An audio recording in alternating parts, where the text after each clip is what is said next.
Hello, ladies and gentlemen, and welcome back to the Netter Speed Demon Racing Series with your host, Chromoid. We have race number 6 of the Open Series, or the Open category today, and we're going to have to do the drawing for it. Now, last video, I think you'll remember, we had the Mini Brimstone Rain, the Storm Runner, and the Trident Mk.III all picked out of the list, and they did not participate in race number 5. So today they get a free pass, and we have 6 more to choose from. You'll notice there's a new one here, the Windwalker V4. I'll review that when we get to the race, if it's in there. I think it's submitted by, I don't know who it's submitted by. We'll have to figure it out. But anyway, these are the 6 we'll be choosing from. They have numbers 1 through 6, and we'll just see who gets to race today. We'll be picking 3 out of here. The 3 that I pick will be the 3 that do not get to race. The other 3 will go in with these 3 here. And that's enough talking. Let's get into it. First one out is the J001BA. Well, that's alright. We'll see it next time for sure. After that, we're taking out the Joker's Sexy Speedo. Interesting. Alright, that one's out. And lastly, nope. Oh, the Windwalker V4. Oh well, we will not get to see the Windwalker today, but these 3 and these 3 will be participating in today's race on the short course. And I know a shiver just went through everybody's spine when they heard that course announced, because that's probably the most lethal course in this race so far. It's just very, very hard to navigate, but we'll see. And I have a new course that I may or may not show you guys when we get to the actual race part of the video real quick. It's far from done. I've got stuff to work on, but it's in the works. It's going to have some very neat stuff on it. I'm going to play with some things like weather and terrain and different types of paths you can take through it. And it's probably, I don't know, it may not be quite as long as the Brawl course, but it's going to be very close to it. Anywho, that's enough teasers. I'll see you guys on the race course. And here we are once again on the short course. This terrifying course will take on the next 6 contestants, or is it the other way around? Sometimes it's hard to tell. Let's go ahead and introduce them before we send them off. This is the Vector by Tomson, currently the leader of the Open category. I think that or it's tied with somebody. I can't remember. I think it is the leader currently. Has 2 races, including this one, ahead of it. After that, it will retire, and it may just be the first ship to come out with the title of the what do I call it? The Speed Demon King, or whatever it is.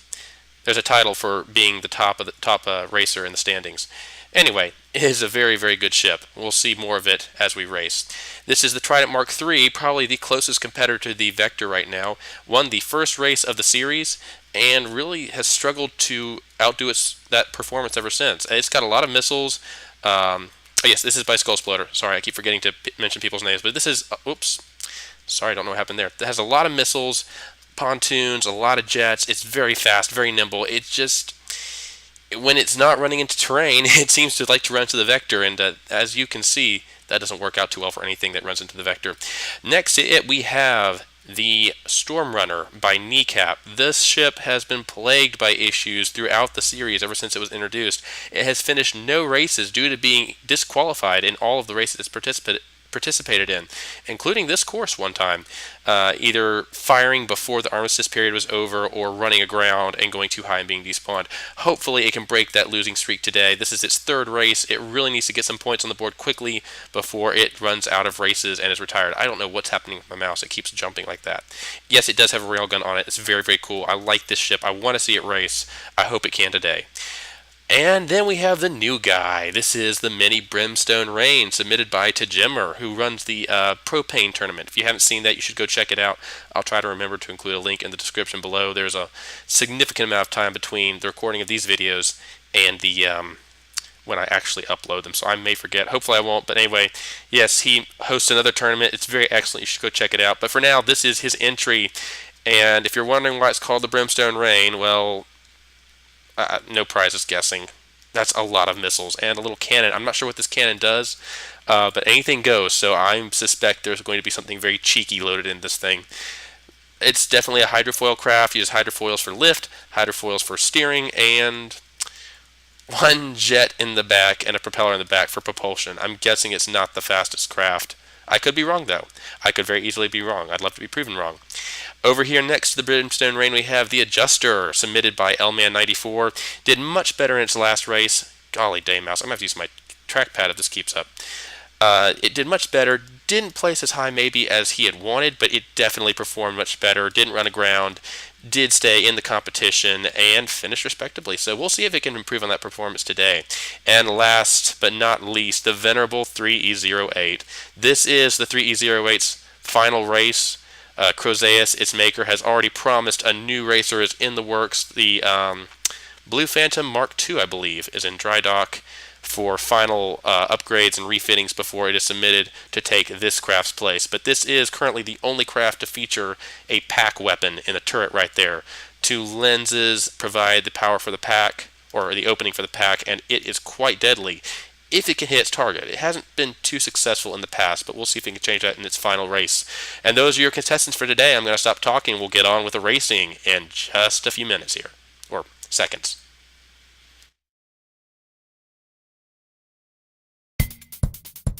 And there they go, into the water with you. Come on. Alright, the Trident goes off. It's trying to collide with the Vector once again. Steer away, Trident. Steer away. The Vector and the Trident are close. Good, good. It seems that the Storm Runner is not colliding or shooting anybody. Oh dear, the Vector and the Trident both run aground. Good grief. This corner is very hard for some craft, it seems. The Brimstone Rain gets off to a very slow start. Yeah, it's not the fastest. The Adjuster takes off, passing the 3E08 and the Brimstone Rain, but it is way too close for comfort to that pack cannon. The Storm Runner is taking advantage of the momentary confusion apparent in the Vector, and is steering straight into a mountain. Turn, Storm Runners! Turn, turn, turn! This happened last time! No! Oh, and the Storm Runner meets the same fate, exploding across the front of the mountain. The Vector, of course, bounces off unharmed thanks to its innovative rubber shell and ram covering there. The Adjuster, mini Brimstone Rain. Oh, the Brimstone Rain. Well, the 3E08 gets to finally show off the LAMS it has on it. Those lasers are doing quite a bit of work. It's firing away with its pack cannon. The Vector has stayed a little longer than I think it wants to.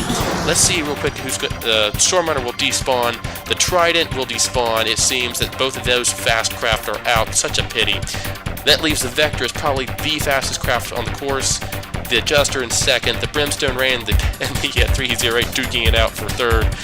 Oh, we haven't even gotten to the first turn yet. Well, we're finally around the first turn, but oh, that's a lot of missiles. Vector, you better hope you can outrun those. You better hope you can outrun those, Vector. Oh, ho, ho, ho. Oh, it's a race. I don't even need to put course obstacles on this one. Tajimmer has provided all the obstacles I'll ever need. And there goes the what's it called? Trident Mk.III and the Storm Runner. Both excellent ships, but both could not handle that turn. It is very, very hard sometimes for craft to handle these turns. I don't know what the problem is. The Vector is finally starting to get its chain gun up and running. The Adjuster is wisely staying away from it. And going straight into a mountainside turn. Adjuster turn. Okay, it might slide out of trouble there. Just barely just knocking the side of that mountain. I can't get words out right now. This is so exciting. It's swiveling very dangerously close to those mountainsides. I know there's a very, very steep terrain change right there that tends to make some craft, especially fast ones, mess up. Oh, the Brimstone Rain. The Brimstone Rain has just gone submersible. Well, Tajimmer, I think your craft has is missed a critical part of this race. Yeah, that's not how you win this race. I like the missiles. I certainly like the missiles, and it seems the 3E08 does too. It's happily just shooting each and every one of them down. There goes that last one there. The pack firing off the front, the missiles blowing up alongside of it. It seems that where'd the Adjuster go? Oh, there's the Adjuster, there's the Vector. The Vector is bouncing off the mountainside. Now, the Vector can't go too high, or it will have to be disqualified. So I think it's just shut itself off after having gone too high on the side of that mountain. I wasn't really checking, admittedly.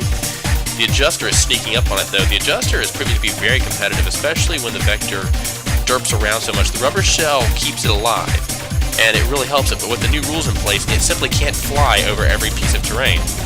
And because it is jet-propelled, when it falls in the water like this, it can't go anywhere either. It has to come up out of the water, and that gives the Adjuster, slow though it may be, I mean, it's not slow. The Adjuster, I think, runs about 100 meters per second. I don't know. Let me look here. The Adjuster, yeah, around 60, 65, 70 meters per second. It's not very fast by this category standards, but it's still good enough to keep it close enough to the vector so that when it messes up like this, the adjuster can take advantage. Now there is a single problem left, and that, yep, right there, that's the vector's chain gun. As you can see, those exposed jets on the side are pretty much all that the adjuster has to steer with. It has mines, but its gun's not working. It needs to get, there it goes, the gun's working, I see it swiveling. It's supposed to adjust the opponent's course to be behind it, but I don't think that's happening right now. It almost got in front in time to use those mines. Oh, the adjuster, that turret is giving it the advantage over the gun on the adjuster. The vector's turret, that is. I'm sorry, I'm trying to keep track of things here. It seems the 3E08 has fallen behind for good now. It's just between these two. I don't think the adjuster has the speed or the firepower to take down the vector at this stage. The vector is still at 100%. The adjuster's at 100%. The 3E08 seems to have run afoul of something, but it's okay. Brimstone Rain's at 100. I don't know if it's come back up yet. We can't look right now. We have to see how this finishes up, because the vector can still lose. If it does what it's about to do and climbs up another mountain, the engines will shut off and it will have to fall back into the water before it can turn the engines back on again. And that could prove to be the crucial element of this race. If the adjuster can stay off of the... Yep, there it goes. Vector, what are you doing? Come here. Altitude, where are you? Okay, well, you were probably above the altitude. I'm not going to penalize you. You were close enough. Oh, adjuster, stay off of that. Stay off of that. Oh, no! You had a chance. Now, it may just fly up over this. It's definitely damaged. If it's damaged like that, I'm not going to penalize it for being above the height. And it's coming right back down now. There it goes. Oh, but it's too late. It's too late. It messed up that last turn. It could have potentially beaten the vector, but the vector cruises on to victory. The adjuster plunges into the water. And we'll have to go back and we'll come back to it in just a second. Let's see what happened to the 3E08. The 3E08 and the Brimstone Rain are still duking it out. The Brimstone Rain came back up out of the water and is now in a duel with the 3E08. This is legendary. Look at this. That pack cannon finally has a good target to shoot at. The missiles have a close target. I'm not sure what kind of cannon that is. I thought it would be maybe some crave rams, a little cheeky nonsense, but it's not. It seems it's just straight up kinetic. Oh, that pack. That pack, though. You see it just strip away a whole chunk of the blocks on the side of the Brimstone Rain. I know it's the mini Brimstone Rain, I'm just calling it the Brimstone Rain. The missiles being detonated as they launch. The Brimstone Rain has got nothing on the offensive and defensive firepower of the 3E08, but it seems the 3E08 is just a hair too slow to keep up with the Brimstone Rain. But this is what I was talking about. That pack weapon is extremely deadly as long as the 3E08 can keep up with its target, which it hasn't been able to this entire series. Literally everything has been submitted is at least 20 meters per second faster than it, if not more. This time, however, the Brimstone Rain is just slow enough for the 3E08 to stay near it. And if it's within this kind of distance, that pack literally cannot miss. And it has been doing work on the Brimstone Rain. Now, the Brimstone Rain needs to turn here, or it's going to have a lot worse problems than that pack to worry about. Ooh, turn. Oh, that's not good. Boom goes the dynamite. Well, not really boom. It just kind of bounced off. Sometimes from the depths physics really disappoints me. There goes the dynamite, though. The pack found it. There seems there was a ammo cache underneath here that's been completely poured out. I don't know how it's still steering. Oh, the rudders in the back. There's still rudders. Nope, there were rudders. Now there aren't. Oh my goodness. Officially, the Brimstone Rain is leading the 3E08, but with that kind of damage coming in, I don't know for how much longer. All the 3E08 has to do is incapacitate it, and it can easily pass. Missiles coming in from the back. They might be able to take out that very, very hot jet engine. That's what they're going to go for. There it goes. EMP to the rear. And the main propulsion for the Brimstone Rain has just been destroyed. Oh, no. Oh, you cheeky Jimmer. I hear dead blades. There are dead blades, and there they are. There's dead blades in this thing. That's why it's able to go that fast with just one jet engine. I was wondering there. Oh, but that's unfortunate. It's lost all of its steering. It's lost the major part of its thrust. The propeller and the jet engine are both gone. All that's left are those big old dead blades inside. Admittedly, that's probably the lion's share of the forward thrust, but without any accompanying steering to go with it. I mean, you see here all that's left are those hydrofoils that keep it out of the water, and it's tilting. It has no steering left. It's gonna collide with the terrain again. Boom! There goes the side of the Brimstone Rain. Oh man, I don't know if it can repair this. I really don't know. There's a Brimstone Rain at 84%. It needs to repair those rudders, those hydrofoils. That's what it needs right now. And unfortunately, all the supporting blocks that held those have been torn out. This entire bottom of the hull. The 3E08 very wisely decided to take out the most critical part of the Brimstone Rain, which is that bottom section that holds both the ammo and the steering components. It seems the Brimstone Rain has a pretty good repair capability. It's doing a decent job of keeping up with the... Well, it was. I'm not sure it can repair past through this damage. There goes the Vector doing somersaults again. Vector adjuster's just chilling. Vector's chilling. Dry dock and having drinks. The adjuster is doing loop-de-loops here. The adjuster has gotten second place, folks. I'd just like to make that clear. But we're more concerned about this fight right now. This is a brawl to end all brawls. I think this is the best fight we've had in this entire series so far. I mean, two ships, admittedly rather slow ships, but they are just slugging it out. I wonder if the Brimstone Rain is starting to run out of repairs. They only get about 10,000? I think it's 10,000 for this tournament. Yeah, 10,000 materials worth of repairs. It's healing over to the starboard very, very heavily. It's been damaged badly. It's actually turning completely around. I think the Brimstone Rain may have lost this duel. And that's no surprise, really, given how strong packs are. If you can stay that close to one for a long enough extended period of time, it's just no contest. The pack will almost always annihilate you. And with the small amount of resources available to these ships for just for everything, they got to go fast. They've got to be able to survive damage and all this stuff. You've got to compromise somewhere. It seems the Brimstone Rain compromised a little bit on armor, and armor really is what you need to beat packs.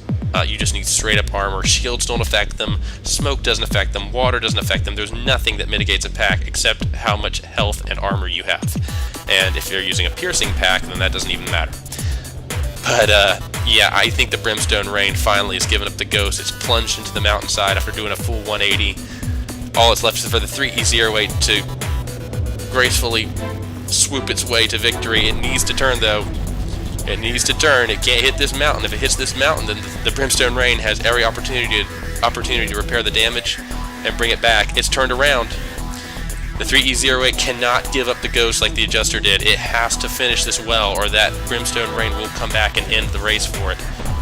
This is your final race, 3E08. Don't mess this up. You finally got the duel you've been looking for. There were missiles. There was a close target. There's everything you needed to showcase, and now you have a chance to finish well. You won. Oh, it's a good thing it has jets. It can push itself over that. The Ram took the brunt of that impact. It seems to have saved the 3E08 from a very, very disappointing end. It's airborne. It's going, it's almost above the altitude limit. I'm gonna have to shut it off. Oh, just made it. Just made it. Okay, yeah, that's close enough. I'm giving it to the 3E08. There's the shut off. There's the shut off. The jets have actually deactivated themselves. The Brimstone Rain has finally gotten itself back into the fight. I'm gonna shut everyone else off so they don't, I'm gonna shut the 3E08 off because, I don't want it killing the Brimstone. I want the Brimstone Rain to have a chance to finish. It looks like it's trying to repair and bring itself back in. I want to see it give a good showing. It's fourth. It's officially fourth. I just want to see if it actually can bring itself back into the back to the finish line here. It's on its side. I don't know if it actually has what it takes to right itself right now. I don't know how it was staying upright to begin with, to be honest. It was very, very top heavy by the looks of it, but somehow it's staying upright. Can you do it, Brimstone Rain? Can you pull yourself to the finish line? Wounded, crippled, struggling, underwater. Yes, I know there's a minimum. I know there's a minimum depth limit, but come on, it's been damaged really badly. I'm not going to apply that here. That only applies if the thing was intentionally going below that depth repeatedly. And this is definitely not intentional. At least not the way it started out. The deadhead blades are a really, really good idea. In fact, I think the only other person I've seen use them is the J001BA by N.S.D.R.S, and of course the Hydrofan that I built to pad the first few races. This is a very good use of them, though. a moderately fast ship. And the thing with hydrofoils is, or deaded blades, is they can propel you even when you're underwater or above the water, or on, perched on the land. It gives you a way to get out of these sticky situations that something as one-dimensional as a propeller or a jet engine just can't. It's giving it the persistence it needs to bring this boat home, in spite of being underwater half the time, in spite of the fact that it's been critical in so many different ways. There goes them. It looks like the adjuster's mines have finally found a suitable target to hit. So as we've seen in previous races, the adjuster sports was it 8? I think, yeah, 8 EMP mines along the sides. It hasn't gotten to really use them to any sort of effect here until now, with the poor Brimstone Rain trying to bring it in. But yeah, the Brimstone Rain is 4th. The Vector is still perched behind this rock outcrop, comfortably chilling and avoiding the missiles. Well, mostly avoiding the missiles. Taking opportunistic shots at anyone who happens to come within range of it. Cheeky little devil. And that is it, ladies and gentlemen. That is your open race. There are your finishers. Congratulations to those of you who won and finished and placed. My condolences to those of you who didn't. Better luck next time. Neekap, man, that Storm Runner really needs help. I don't know. It's kamikaze crazy or something. The Trident Mk.III. Sadly, the Trident this was its last race too, so I forgot to mention that, but the Trident will have to go out on that race having kamikazed into the mountain. My condolences, Skullsploder. Hope you can find a better entry next time. But that is your race for today, ladies and gentlemen. I've been Chromoid, and I will see you next time on the Netter Speedway. Bye-bye.